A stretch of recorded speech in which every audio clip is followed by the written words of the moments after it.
Hello दोस्तों, जय श्री राम। मेरा नाम है खुशबू। आज मैं आप सबको रक्षाबंधन क्यों मनाते हैं इस बारे में बताऊंगी।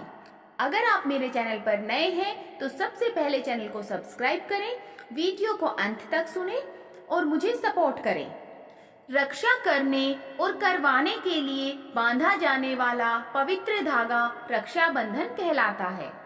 यह पवित्र पर्व श्रावण शुक्ल पूर्णिमा को मनाया जाता है।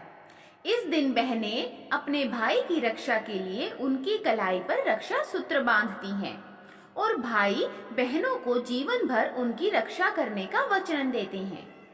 भाई बहन के इस अटूट प्रेम के त्योहार को ही रक्षाबंधन कहते हैं। रक्षाबंधन मनाने से भाई बहन दोनों को दीर्घायु की प्राप्ति होती है। इस साल रक्षाबंधन का त्योहार 19 अगस्त दिन सोमवार 2024 में मनाया जाएगा। इस दिन बहनें भाई की कलाई पर राखी बांधकर उनसे अपनी रक्षा का वचन लेती हैं। वैसे तो रक्षाबंधन के त्योहार से जुड़ी कई कहानियां प्रचलित हैं, लेकिन मैं आपको सबसे रोचक 5 ऐतिहासिक और पौराणिक कहानियां सुनाऊंगी, जिन्हें इस त्योहार की शुरुआत भी माना जाता है। नंबर 1, कृष्ण और द्रौपदी का रक्षाबंधन। रक्षाबंधन की सबसे पहली कहानी सबसे ज्यादा प्रचलित है। महाभारत के समय एक बार भगवान कृष्ण की अंगुली में चोट लग गई थी और उसमें से खून बहने लगा था। ये देखकर द्रौपदी ने, जो कृष्ण की सखी भी थी, उन्होंने आंचल का पल्लू फाड़कर उनकी कटी अंगुली में बांध दिया। धार्मिक मान्यताओं के अनुसार इस दिन से रक्षा सूत्र या राखी बांधने की परंपरा शुरू हुई। जैसा कि आप सब जानते हैं कि जब द्रौपदी का चीरहरण किया जा रहा था, तब श्री कृष्ण ने ही उनकी लाज बचाकर सबसे उनकी रक्षा की थी।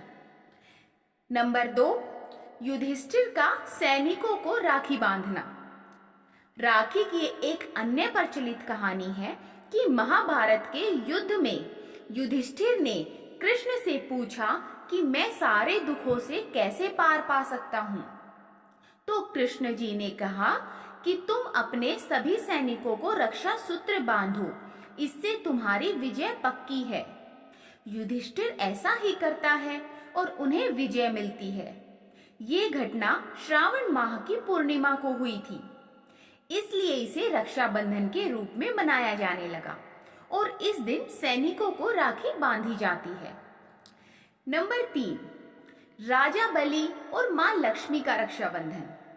राजा बलि बड़े दानी राजा थे और भगवान विष्णु के भक्त थे।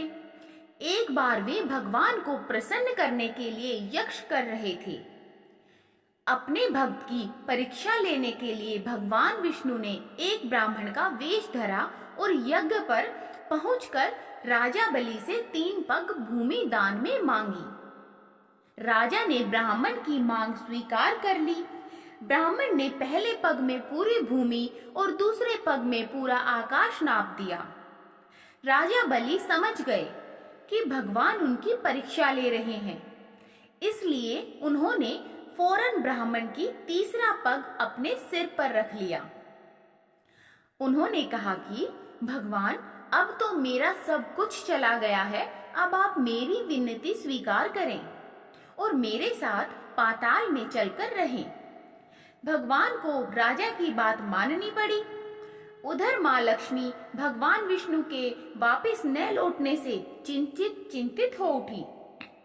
उन्होंने एक गरीब महिला का वेश बनाया और राजा बलि के पास पहुंचकर उन्हें राखी बांध दी। राखी के बदले राजा ने कुछ भी मांग लेने को कहा।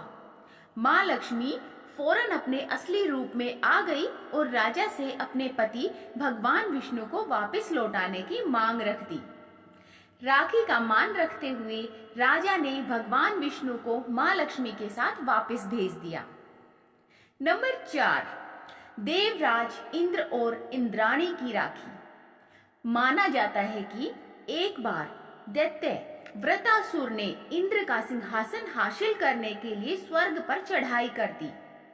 वृत्रासुर बहुत ताकतवर था और उसे हराना आसान नहीं था। युद्ध में देवराज इंद्र की रक्षा के लिए उनकी बहन इंद्राणी ने अपने तपोबल से एक रक्षा सूत्र तैयार किया और इंद्र की कलाई पर बांध दिया। इस रक्षा सूत्र ने इंद्र की रक्षा की और वह युद्ध में विजयी हुए। तभी से बहनें अपने भाइयों की रक्षा के लिए उनकी कलाई पर राखी बांधने लगी। अगर जानकारी अच्छी लगी तो चैनल को सब्सक्राइब करें, वीडियो को लाइक करें और मुझे सपोर्ट करें। नोटिफिकेशन के लिए बेल आइकन को प्रेस करना ना भूलें। धन्यवाद।